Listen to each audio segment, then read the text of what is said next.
We have reached the top of the hour. It is 7 o'clock and time for the head coach Mike Houston show from Fiery Ron's Home Team Barbecue in West Ashley. We welcome you in for the next hour of Citadel football talk. My name is Mike Legg. Thanks so much for being alongside. And the head coach of the Bulldogs is with us. Did that rain chase you off the field this afternoon, Coach? No, we were out there right in the middle of it, so it made for an interesting practice. We did cut it maybe 10 minutes short there right at the very, very end just because the field got puddled up pretty good. But we got to experience it. So you get a chance to see how the thing drains over there. It's a turf field, your practice field there. So. It is. It's a turf field that's about 10 years old, so it's about time to put a new one down with a little bit better drainage system. Gotcha. Well, it certainly came down in buckets, and even had that crazy phenomenon where it was bright sunshine and it came down in buckets. So it was a Charleston weather. Yeah, pretty interesting deal. So I guess when you're right by the old ocean and things like hurricanes are hanging around out there, you're going to get some of the remnants of those. So glad to have the coach with us here. It's an open date weekend for the Citadel Bulldogs. They will not play a game this Saturday. They will get back on the field on October the 10th. They'll take on the Wofford Terriers. A little bit about that coming up a little bit later on, but the majority of that will be talked about in next week's show. The Bulldogs are coming into the open date with a 2-2 record, and wanted to talk a little bit more about the game you just played coming up in the next segment, Coach. But in general terms, recap the game on Saturday night and how things kind of played out. Well, it was a good matchup. I thought that coming in, I'd said last week the two teams are pretty evenly matched. I felt like, and the game kind of turned out that way. We were able to get out to a good start, and really, I felt like maybe one of the things that kind of did us in at the end was I thought we should have had a bigger lead at halftime than we had. We had some opportunities to put some more points on the board there in the first half, and weren't able to take advantage of some opportunities there.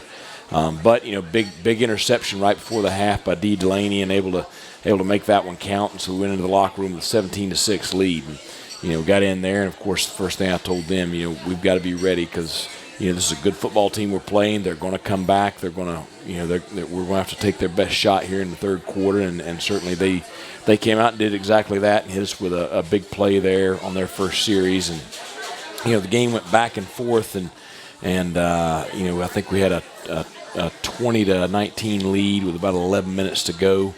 And that's where we couldn't make anything happen there to stretch that lead anymore, and ended up losing the lead with about 5 minutes to play or 6 minutes to play or so.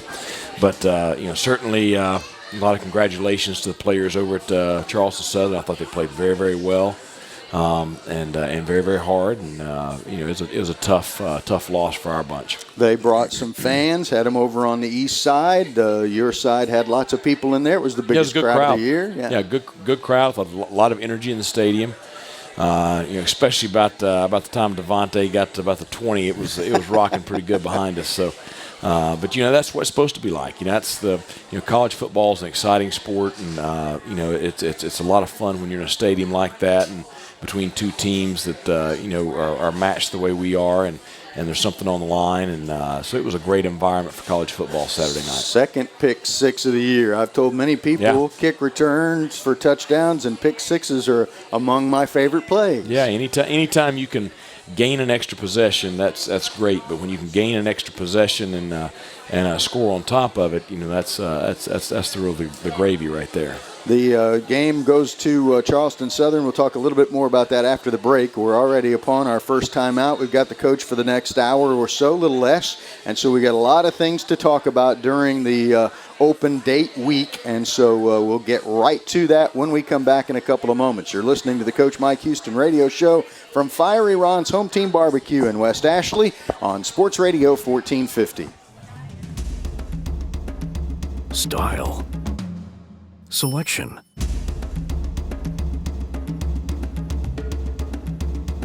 Service.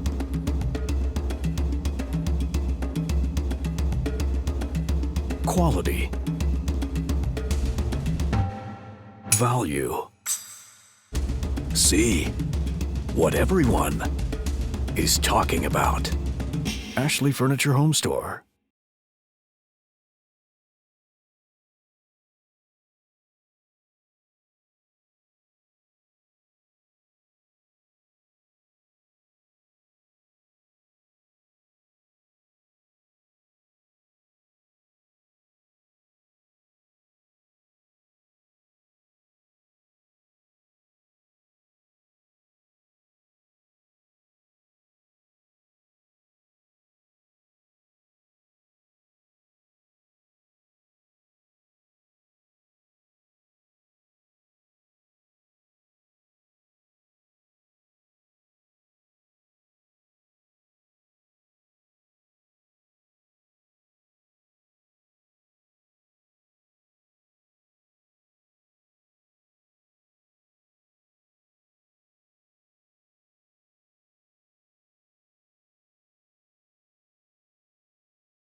Welcome back to Fiery Ron's Home Team Barbecue in West Ashley. This is the Coach Mike Houston Radio Show on Sports Radio 1450. My name is Mike Legg. Thanks for being with us tonight, as we'll be here until 8 to talk about the Citadel Bulldogs, their upcoming open week, and then the games that follow here. Dogs take a 33-20 loss to Charleston Southern over the weekend. Coach, first of all, as we come back from the break, who are these two young gentlemen hanging around over on your left? Well, yeah, the crew's in here tonight. So Owen Reed and my wife Amanda. But Owen's soccer game got rained out, so they made it over here a little bit early. So if we let them, they'll get on here and talk about the game. So yeah, they might. Yeah. They might have a very. They usually have some pretty good insight. I can tell that one of your sons is a sports fan. He was telling me about this volleyball match that's going on up there. So he's very interested in that one. So. But anyway, the CSU ball game, wanted to kind of walk through it just a little bit. You talked about some of the things there, Coach, but about halfway through the first quarter is when your guys take the lead for the first time. It came off of another interception. Right. You had a play up the left sideline, as far as that goes. Mario Cooper with a collision as the ball arrived with the receiver, pops it up in the air. Did a good job playing through the hands of the receiver and able to get his hand on the ball. While it was coming into the receiver's hands, and popped it straight up into the air. And Dondre Copeland doing a great job of running to the ball. We always talk about pursuit defensively and doing a great job of running to the ball. And anytime you're around the ball, you have opportunities for plays like that. And Dondre's right there to take advantage of the tip pass, and he's able to get his hands on it, get it back. A pretty good return right there. Had a penalty go against us that cost a little bit of yardage on the return, but still got us good field position there for the offense. Cooper didn't hit him too late. He didn't hit him too early. Hit him right at the right moment. Right as the ball got there. Timed it up really well. So another big play by Muriel. Copeland gets the pick. Dogs go on a 6-play, 61-yard drive in 2 minutes and 54 seconds. And able to score on a 7-yard run from Dominique Allen, where he somersaults into the end zone.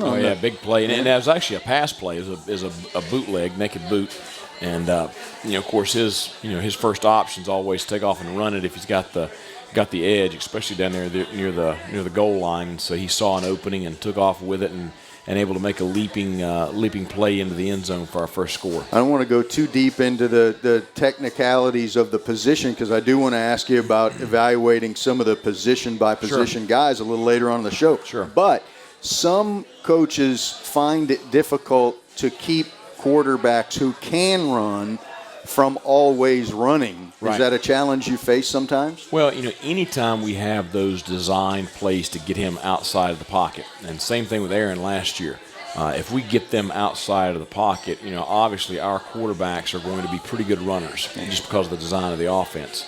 So we always tell them that, unless it's just a certain point in the ball game where obviously we need to throw the ball, we always give them the option to run it. Because they're pretty good in the open field.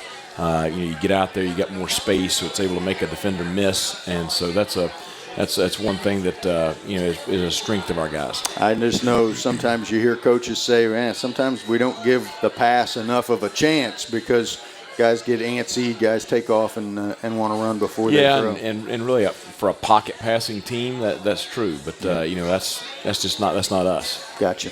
So after that, goes to the end of the first quarter with a 7-0 ball game, and then with 10 minutes to go in quarter number 2, you got something you hadn't gotten all year, and that's a field goal from Goins. Well, and you saw, both those kicks. You saw the leg strength that we've seen on kickoffs all year, and he really hit.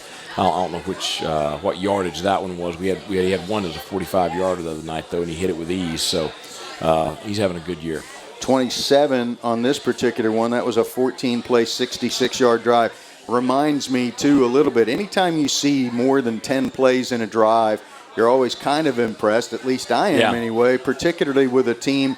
If you can go on those double-digit play drives and you're a running team, I think that says something. Yeah, and the only disappointment of that drive is we had the ball down inside the 5-yard line. And had a negative play that ended up causing us to take the field goal, and that's those I told you those missed opportunities in the first half, and that's one of them because we should have been able to get 6 points off that drive instead of having to settle for 3. But yeah, good drive still. Long drive, able to put that many plays together and have, only that one minor miscue. With 2:15 to go in quarter number 2, CSU scores for the first time. They get a touchdown, don't get the extra point. It was blocked, and so it's 10-6. And that's all fine, but with about 59 seconds to go in quarter number 2, they got the ball back. So it looked like the momentum was headed in their direction. Yeah, we had the turnover there at midfield when we were on a really good drive. And you're sitting there and you've played so well in the first half, and you have a lead. You probably should have a bigger lead, but you're sitting there. You don't want to just squander the whole thing away. So, of course, that's right when our defense came up with the big play. We got CSU in a long yardage situation. They tried to throw a sprint out screen backside. Devontae played it perfectly and able to step in front of the ball and catch it in mid-stride. Man, you talk about, again, I mentioned that it looked like the momentum was turning just a little bit, or at least had the potential with a minute to go. And then he comes in and does it. I mean, you talk about swinging it completely in the other direction. No doubt. And a huge play, and you could feel it in the stadium.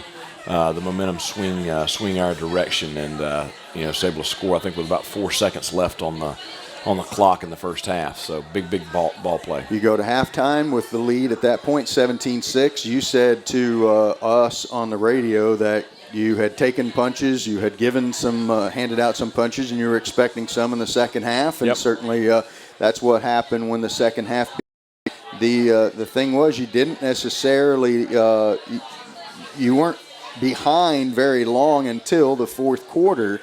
They get a score pretty early in the third quarter, only about 59 seconds to go. Yeah, just a misfit on a belly G play, which that was the play we felt like we had to stop in their run game, and we worked it all week long. And the linebacker just got a little too wide, got outside of the load block, and left a crease there inside. And the thing with that play is if you leave that crease and it hits vertically, it's going to be in the secondary quickly, and it was, and unfortunately gave up the long touchdown run there. You were up by 11 at the break. They come back with 10 straight points. Then you get the field goal from Goins, the 45-yarder. Right. That was on a short Big field. Kick. Yeah. Yep.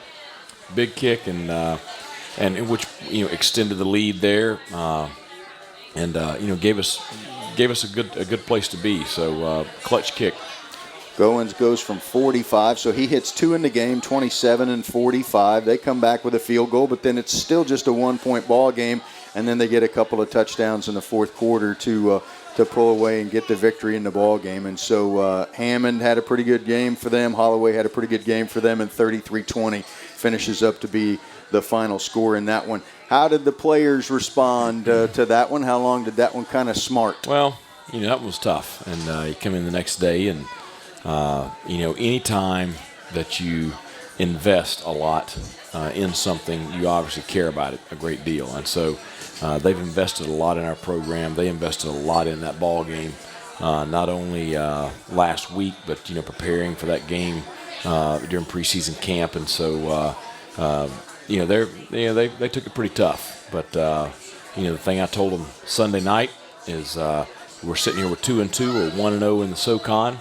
It was a non-conference ball game. Sure, we all wanted to win it, but at the end of the day, it doesn't really affect our long-range goals. Everything that we want to do is still in front of us. We've got a big ball game coming up next week with Wofford, and a chance to, if we can pull that one out, to go 2-0 in the conference and stay in first place. And so, really, we just get over it and move on. Move on to the next one. So I'm sure with the number of years that you've been a coach and a head coach, you know what I need to say to my guys on a Sunday when it's 24 hours removed from the whole thing. Yeah. Even though I'm sure sometimes it's like, wow, I know what I got to say, but man, this is tough to handle myself. Well, and the best thing you can do is come in, watch the film, let them see it, see their mistakes, see what they did well, and just digest it and get it out of the way and move on. Yeah. Move on to the next team. The tough thing this week is we have the open week. If we win that game, you're excited about the open week. You don't win that game, the open week is not not quite as exciting. Yeah. So that's the only tough thing. But in this sport, you only have so many chances, and so there's so much invested in each game. It's not like basketball where you play 2 or 3 games a week, or baseball where you play, 4 or 5 games a week. You get one chance per week, and 11, 12, or only so many chances per year. And so when you lose one, it's pretty devastating. When you win one, it's euphoric. So, but it's what makes the sport so exciting. We've got a lot to get through with Coach, a lot of different things that we want to go over based on the open date this week. Obviously, this show is a platform for you, Coach. You can say and do anything, talk about anything you want to do there. Anything else about that game, anything surrounding it that you want to go over at this point, or close the book? No, I just, I'll tell you, I'm proud of the way our players conduct themselves and the way they represent our institution, and that is probably the thing that I'm most proud of that we've been able to build and achieve. And we're in year 2 of building our program, and we're better than we were a year ago. We have a very, very young football team. I forget, they gave me the count the other day how many freshmen and sophomores we have on our roster, but it's up in the 70s, and so you're going to see this group continue to improve weekly and year after year, and we're really excited about the direction of the program. With that, we'll take a timeout right here on the Coach Mike Houston radio show. We're at Home Team Barbecue in West Ashley. It's been somewhat of a rainy Wednesday afternoon, but we will come back to talk more about Citadel football in just a couple of moments, including a half-season ticket package that's being offered, and we'll talk about that when we come back in a moment. This is the flagship station of the Citadel Sports Network, Sports Radio 1450.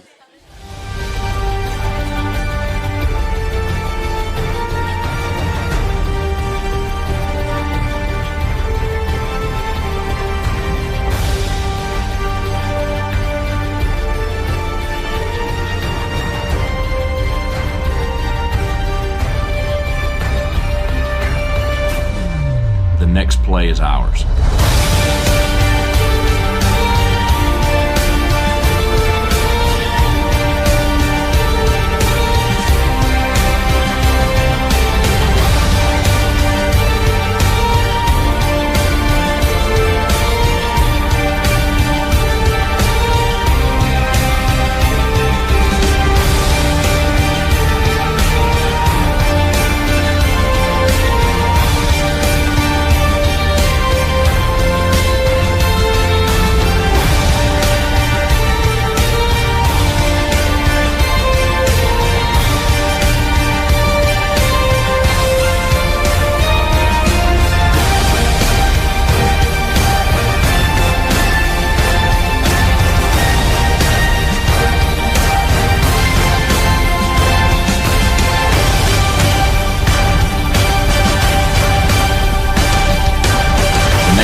The most important game of the year.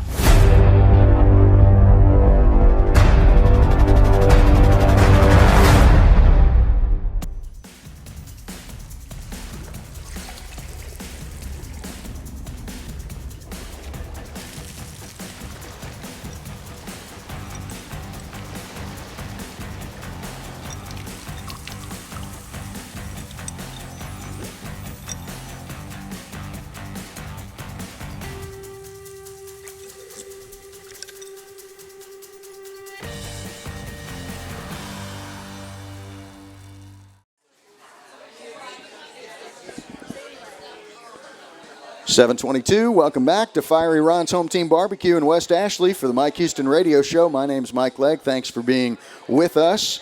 Thanks if you're listening in on the radio, or thanks if you're watching live right now on YouTube. This show is being streamed live on YouTube, so if you're taking a look at us, I'll apologize for my half of what you see, but at the same time, glad to have that venue to get this show out there as well. I mentioned before the break that I was going to mention a new ticket plan that is out there. The Rise Up half-season ticket package is available for the final 3 games of the home schedule at Johnson Haygood Stadium.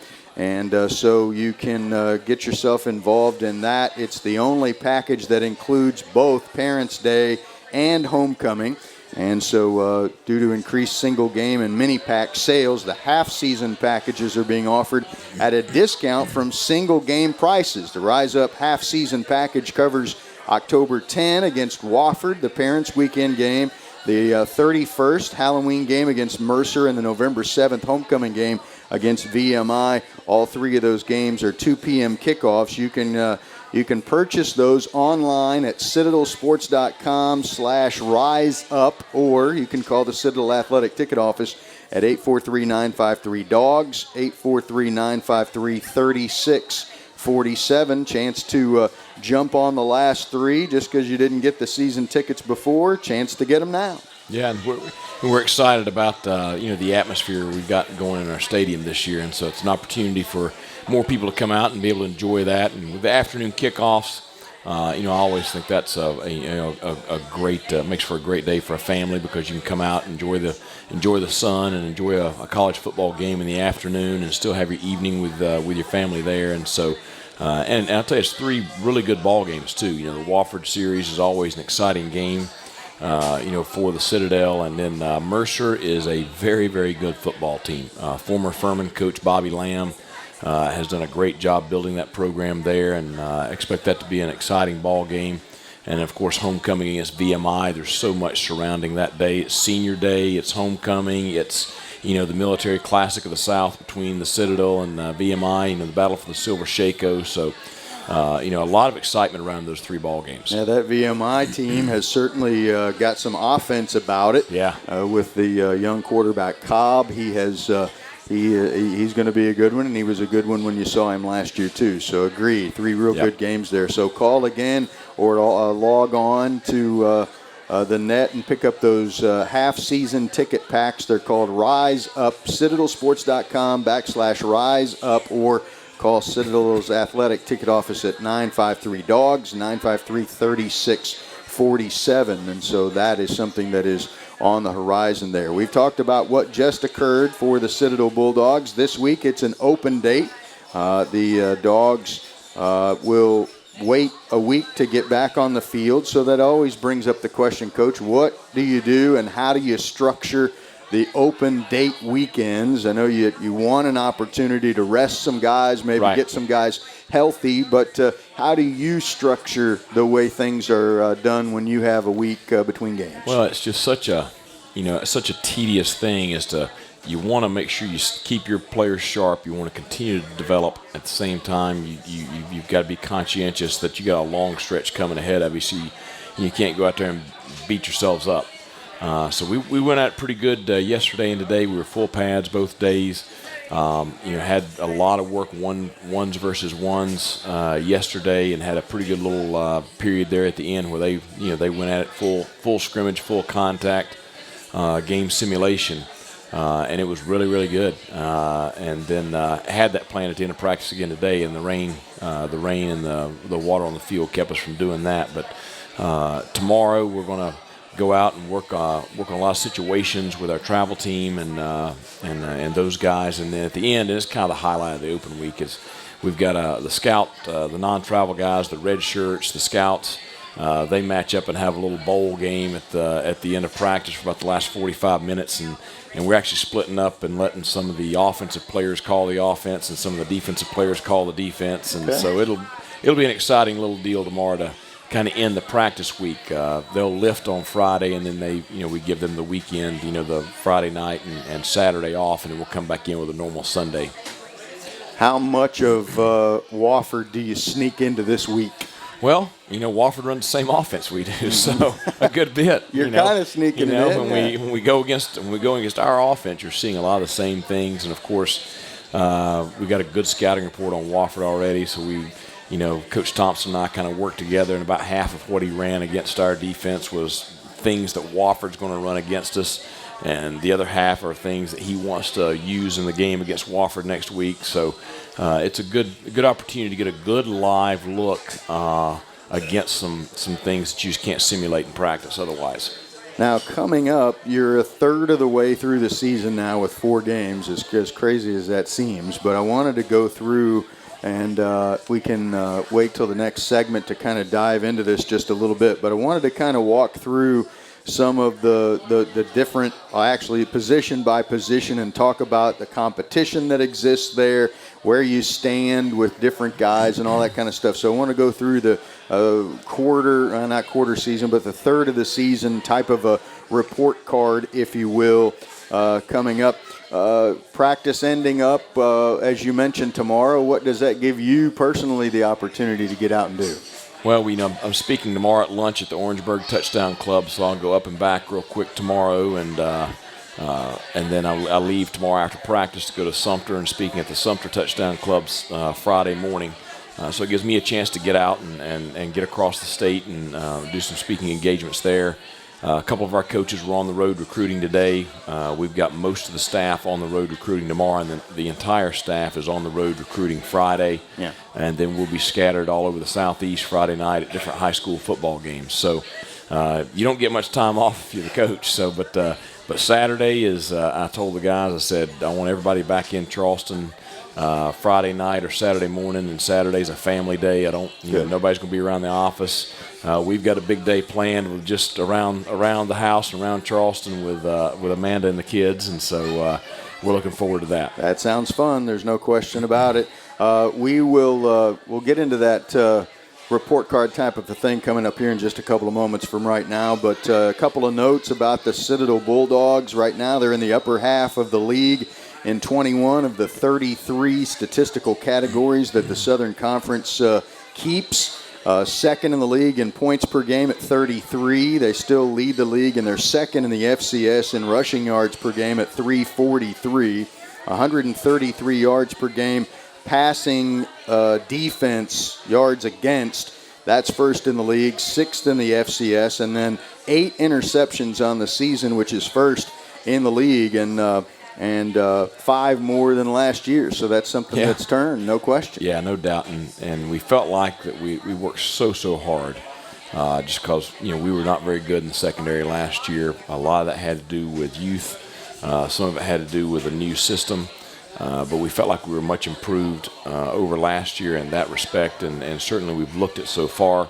At the same time, we have not seen Alex Cobb and Sanford and some of the other very very good passing teams in our league yet, and so we'll find out how good we are when we face those teams. There'll definitely be some tests ahead. There's no question about it. Sanford does like to throw the ball around a little bit, and a kid named Huseman at Chattanooga, you're still going to see him yet. So I wish that was all he did was throw it, but he can run it just as good as he can throw it. So he's a good one. There's no question about that. And so that one's down the line just a little bit in November, actually. So more with the coach when we come back to Fiery Ron's Home Team Barbecue in West Ashley. This is the Coach Mike Houston Show. We'll be back with more in a moment on Sports Radio 1450. There's more for you at Substation 2. Since 1975, Substation 2 has been serving sliced-to-order, freshly made subs on our specialty New York-style bread, piled high with the finest meats and freshest produce. From the number 19 Super Special with 7 mouth-watering meats and cheeses to an assortment of specialty sandwiches and salads. Substation 2 proudly supports the Citadel Bulldogs with 2 locations in Charleston and 43 locations throughout the Southeast.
Welcome back to Fiery Ron's Home Team Barbecue in West Ashley. This is the Coach Mike Houston Radio Show. We welcome you back, and lots to still get to before we let the coach go at the top of the hour. And one of those things was, as I mentioned before the break, the team has come to what kind of amounts to the third of the way through the season mark, 33% of the games having been played. And so thought we could kind of walk through, since you've got a lot of, ideally, you've got a lot of competition on a football team as the season goes along, Coach. Kind of wanted to go through, starting on defense and starting with the defensive line, about the key players, how they're playing, places you feel comfortable, where you want to make some improvements. Just kind of want to make kind of a swing around your football team and talk about it. Let's start with the D-line. Well, that's probably an area that we are improved ability-wise as much as anywhere on the team from last year. The only negative there is most of the improvement is very, very young. Kevin Graham and Ken Allen are both true freshmen that are playing. Noah Dawkins is a true freshman playing. Jonathan King is a true sophomore playing. Russell Hubbs is a redshirt sophomore playing. Travis Johnson is a true sophomore playing. And then you do have the older kids of Mitchell Jeter and Mark Thomas that are seniors, and Joe Crochet that's a redshirt junior. So you've got 3 old guys and a bunch of puppies. But a lot of competition there with that group, and I'm really, really excited about how that group is going to improve as they age and get older. I think that Mark and Mitchell have done a great job of providing positive leadership there for that group. Mitchell had a great practice today, had a great practice yesterday, and really played well when we went against each other at the end of practice. So. I'm just hoping he continues on having a solid senior season. Jeter tied for 4th in the league in sacks. He's 5th in the league in tackles for loss. We do say the name Crochet a lot. We do say the name Jeter a lot. We do say the name Thomas a lot. So those frontline guys are getting a lot of name recognition during our games. And so starting on the defensive line, kind of, again, wanted to go through there. Linebackers, another place, too. James Riley is 7th in the league in tackles. Dondre Copeland tied for 10th in tackles. Tevin Floyd tied for 10th in tackles. So your 3 starting linebackers are all in the top 10. Yeah, and that's 3 older players, too. So that's a positive of that group, as we do have some experience there. James being a senior, Tevin and Dondre being juniors. So you do have a little bit of age there. You've got some young guys playing behind them that it's good that we don't have to depend on them as much right now as we do at other spots, like we just talked about with the D-line. Quinlan Washington is going to be a great player. He's a redshirt freshman. He was a running back in high school and last year on the scout team, and we moved him in the spring, and he's going to be a really, really good player there at Bandit. And then Miles Pierce inside is getting better and better each week, and seeing a little bit of playing time there, backing up James and Tevin.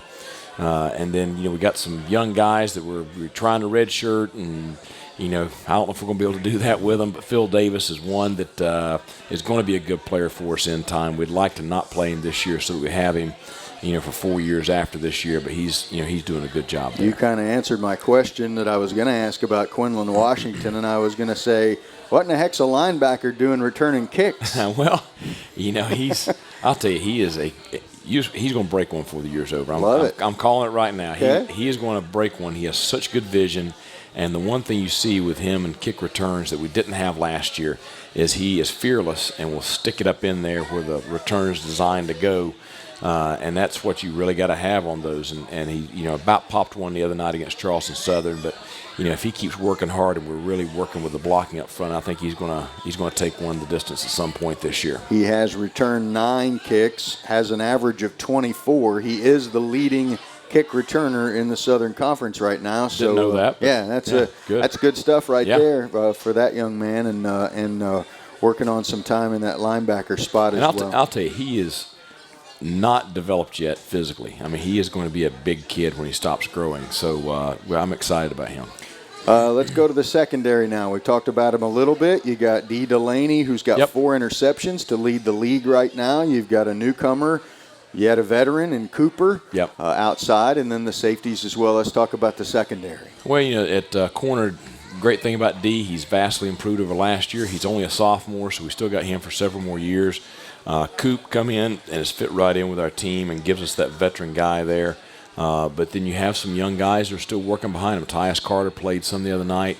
Ben Roberts has been, he's battled some injuries early in this season, but I expect him to be, see him on the field at various parts throughout the year. And then you never know. Shy Phillips, I'm hoping he's going to come around and get in the competition. We'll see if that happens. But at corner there, you have a lot of young players, so that definitely the future is ahead of them. At safety, you've got Nick Willis, the senior, Malik Diggs, the junior, that have been playing back there for a few years. But then you have some really, really good young players back there. Kylie Williams played a good bit the other night, got the start. He's just a sophomore. Aaron Spann, who I'm really excited about. He was obviously a big recruit for us last year, and he's a 205-pound true freshman safety that he brings the wood now when he hits you. And he made 4 or 5 plays that just caught your eye yesterday at practice when we were going against each other, and he is going to be a very special player in time. And we got Kafari Buffalo. We're trying to redshirt. He's another talented young freshman that that we're trying to not use this year, but I'm excited about him as well. I think it says a lot about it when it's really difficult to keep them off the field during game day. I mean, that says a lot. Well, if the thing with he and Phil both is if you play them, then they're going to end up playing a lot because they're very talented. They would be on every special team. Kafari is a great kick returner. So there's so many things that those players can do.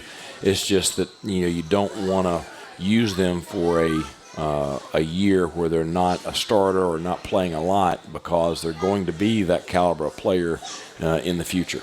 You talked about special teams with those two guys. They would be on them if they were not redshirting or trying to be redshirted. So let's slip to special teams. Okay. We talked about Goins a little while ago with the 2 field goals. Having a great year. The big thing I'm working on with Eric right now is trying to get his deployment to the Army pushed back for 6 months so he can play next year. So anybody that's listening out there that has any pull, I need your help. So we've put in the request, and so hopefully he won't deploy till January of 17, and he'll be able to come back for his 5th year and kick for us there. But he's certainly improved a ton since I got here and doing a good job there. Will Vanbeck, I think, is much improved over last year, handling our punter duties, and feel good about him. We have a true freshman long snapper in Patrick Keefe, who's snapping for all of our punts. And the great thing about Patrick is he's a very, very good snapper. He has good velocity, but he played linebacker in high school. He runs very well, so he's great in coverage. So I think you see a guy there that's going to be good for 4 years. And then Hunter Morris handles our short snapping duties, doing a good job there. And Dane Anderson's doing a good job with our holding field goals and PATs. So. All young guys, too, and the guys who return your kicks, too. All guys that, provided you get what you want where Goins is concerned, everybody's back. So that's encouraging when you look down that depth chart. There's no question about it. Offensive side of the football now. Let's talk about that. You're coming into the season. You had a strength that was not a perceived strength for you a year ago, and that was on the offensive line. Right. Now you got a lot of experience. A lot of experience back. A lot of guys who've taken a lot of snaps, and so where are things with your offensive line right now after 4 ball games? Obviously they played well early on. Maybe did not play as well as they had been last Saturday night. The tough thing with expectations is they played well last year, so you expect more from them this year. And so there's a higher level of expectation for their performance than there was a year ago. And so I've challenged them. I challenged them yesterday during practice. They've got to lead our offense. And you have just such solid character people there with Kyle Weaver and Sam Fry and Isaiah Pinson, Ryan Bednar, Mike Mabry. They're just good people, and they're going to be the backbone of our offense as the season wears on. With the quarterback position, it's the one that has the most eyes on it. Sure. But in your case, do you feel like there's too much comparison, thus expectations out of Dominique based on what you had under center a year ago? I don't know. The thing is, I told Dom before the season ever started, the quarterback, is much like the head coach. If you win, you're probably going to get a whole lot more credit than you deserve. Okay. And everybody's going to pat you on the back and tell you how good you are.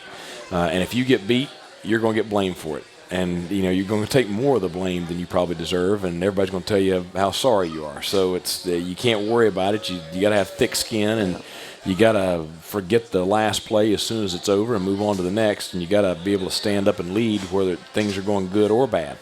The tough thing with quarterbacks is, you got to grow them up and you got to mature them, and they got to get experience. And ideally, you have enough depth to where you don't play them early in their career. We were fortunate at Lenore Ryan that, after we got the thing going, we were always playing with a junior or a senior at quarterback. We never played with a young player. And right now that's what we're going through. Dominique is getting ready to start his 5th college ball game of his career, next Saturday afternoon. So he's going to improve every single week. He's going to get better. He is not Aaron Miller. He is different from Aaron. He throws the ball better than Aaron does. He understands probably the whole offense as well or better than Aaron did. He just does not have the maturity of Aaron, who was a veteran signal caller when we got him last year. My biggest regret with Aaron is nobody redshirted him because we'd have him back this year. Yeah. So, but Dominique is going to be fine in time. You just got to work through the kinks. The thing that came to me as a question during the game the other evening when Dominique gets banged up and Cam has to come into the ball game, I'm thinking, okay, after he won that job, obviously you have a system to where the ones get a certain number of reps and the twos get a certain number of reps. So what's that balance like right now in practice with the ones in terms of the percentage of the number of reps they get? Well, the tough thing with our offense is the ones probably get as many or more reps than the ones that any other type of offense because it's such a timing deal. And you never know what you're going to see week to week defensively, and so you got all this stuff that you got to prepare for and work for. So your twos don't get nearly as much work during the week. So if you go and you have to make a change or something like that, it's just there's a pretty big difference between the two. With just the way it's designed. Gotcha.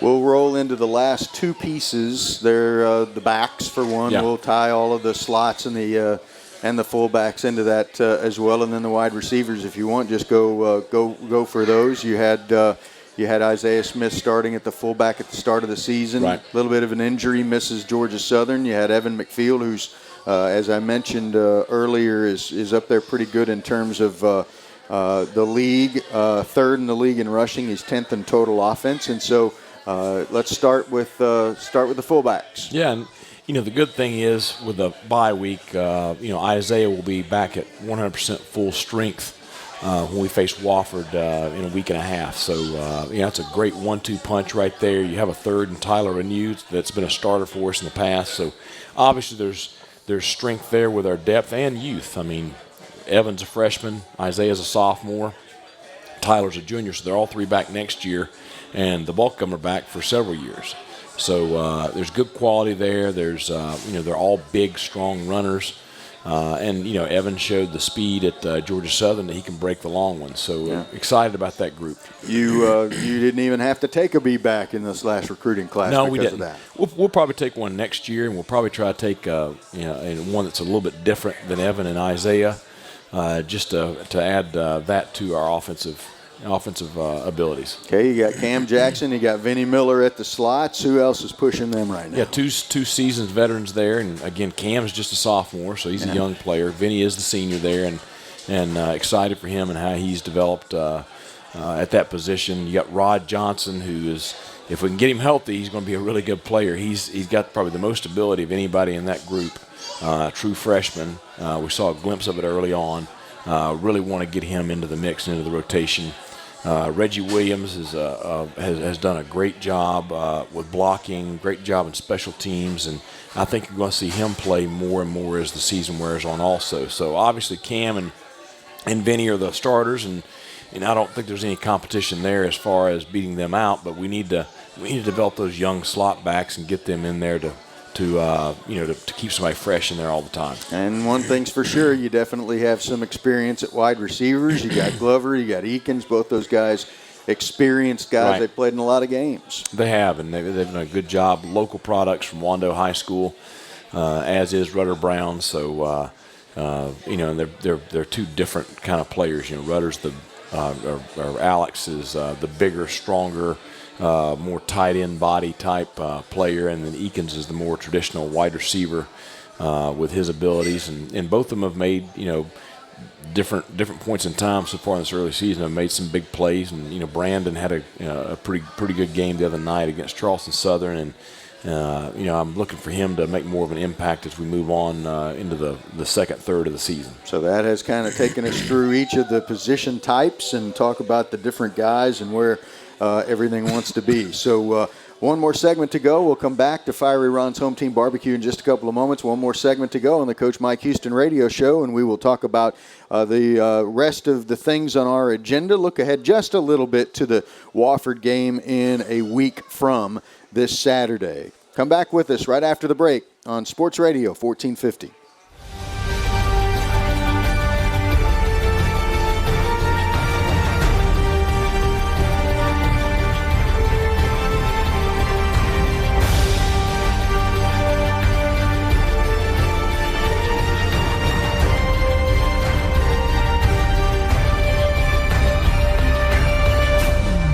The next play is ours.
The most important game of the year.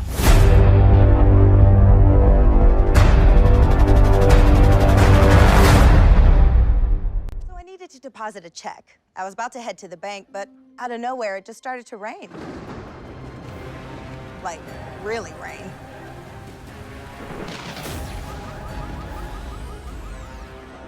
I did not want to go out.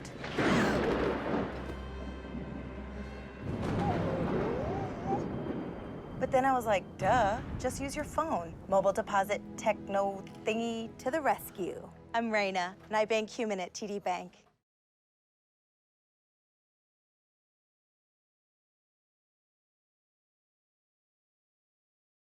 Barbecue in West Ashley. This is the final segment of the Coach Mike Houston radio show, and signing off at 8 o'clock here this evening. And so I'm Mike Legg alongside the coach. We are in the open date week, and so the Bulldogs' schedule is all set up. They will be back at home to take on the Wofford Terriers coming up on October the 10th, the Parents' Weekend game against the Wofford Terriers. In general terms, because we'll go into Wofford more on next week's show, this is a team that was 6-5 a year ago, 4-3 in the league. They finished fourth, one game ahead of the Citadel Bulldogs. The media and the coaches picked them fourth. I know you feel this way about him. I heard you mention it on the league's teleconference yesterday. I know you have a great deal of respect for Mike Ayers and what he's been able to do there. I believe this is season number 29 for him. Yeah, and he's been there for a long time. When he took the job, they were an NAIA school.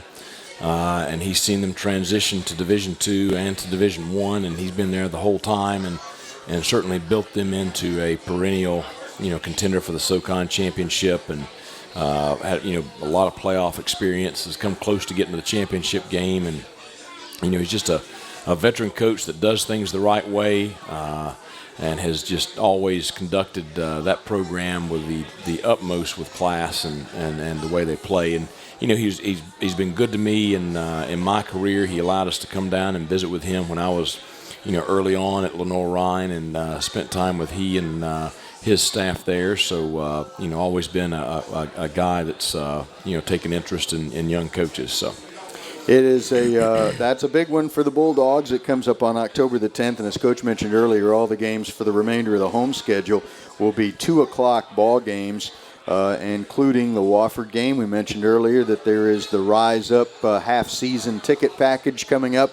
That'll get you tickets to the last 3 home games. 2 o'clock kickoffs. You can get, for example, on the west side in midfield seating, between the 25-yard lines behind the Citadel bench. You can get season tickets there for $99 for those 3 games, a discount of 16%. So if you want to find out some more about that, citadelsports.com/riseup, where you can call 953-DOGS, 953-3647. You mentioned getting a little recruiting in this week, and so I happened to come across the recruiting calendar today and kind of what's on season and what's off season for that. Can you go over though what you're able to do right now and during the season? Right now, you're able to make phone calls, and you can have contact with them with a phone call once a week. So tonight, our coaches are in the office making phone calls to recruits while I'm here. I'll go back and we'll finish up that tonight. You're able to go out and evaluate recruits. You cannot have direct in-person contact with them off campus.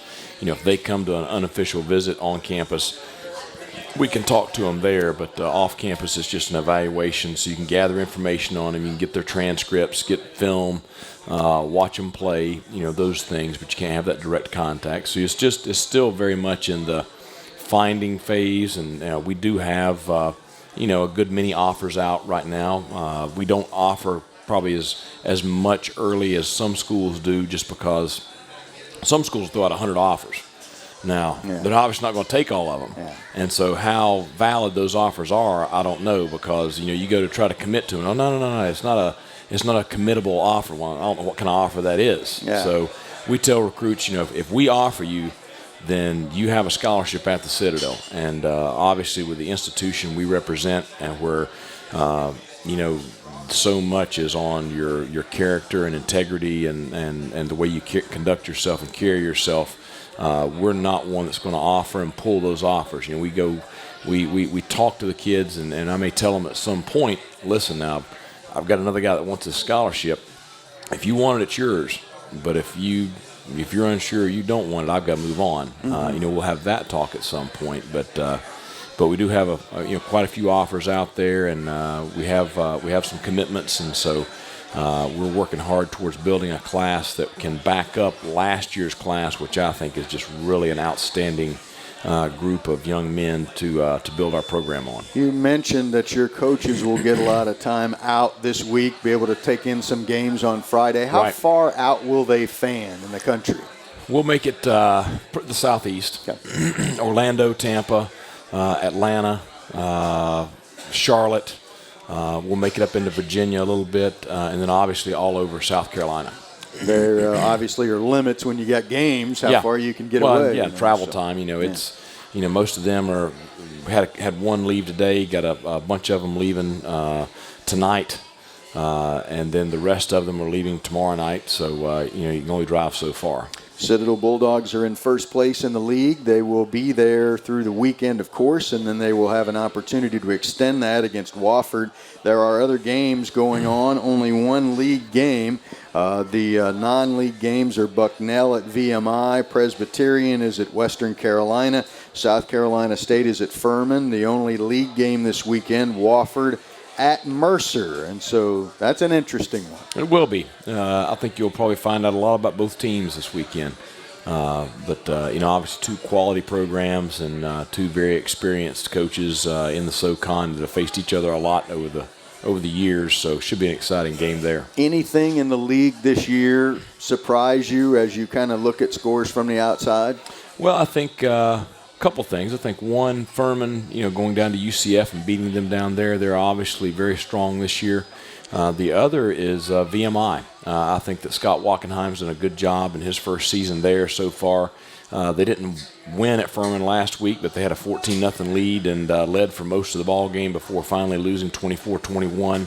Alex Cobb, we talked about earlier, is putting up huge numbers throwing the football. So that being said, I don't know that there's an easy out in our league this year. I mean, I think it's like we talked about at the beginning of the year, that you better bring your A game every single Saturday, because you're going to face a quality opponent each week. The variables in the league, of course, you mentioned VMI. They have a new coach, but Sanford has a new coach too, and they had that program going a little bit. Yeah, Chris Hatcher obviously had a lot of success. Won a national championship at Valdosta State, Division II. He was actually, they told me at the media day, he was actually at our national championship game in 2013 when we played Northwest Missouri State there in Florence, Alabama. But he was at Georgia Southern in the SoCon before, and then doing a great job here at Sanford. So those teams, the Dogs are going to see as the season goes along. We got through a lot of different things on the show here tonight, Coach. Enjoy the rest of this different schedule, if you will. A little family time on Saturday. Hope that all goes well, too. So thanks for your time here this evening at Fiery Ron's. We'll look forward to seeing you next week. Fantastic. And thanks a lot for the alumni that came out. Mr. Shupp, thanks for always being here, but go Bulldogs. All right, Coach. Thanks so much. I'm Mike Legg for Coach Mike Houston. Barry Daniels was our producer back in the studio, and we thank him as well. Thanks for joining us tonight, and we'll talk to you next week on the Head Coach Mike Houston Show on Fiery Ron's Home Team Barbecue in West Ashley. Good night.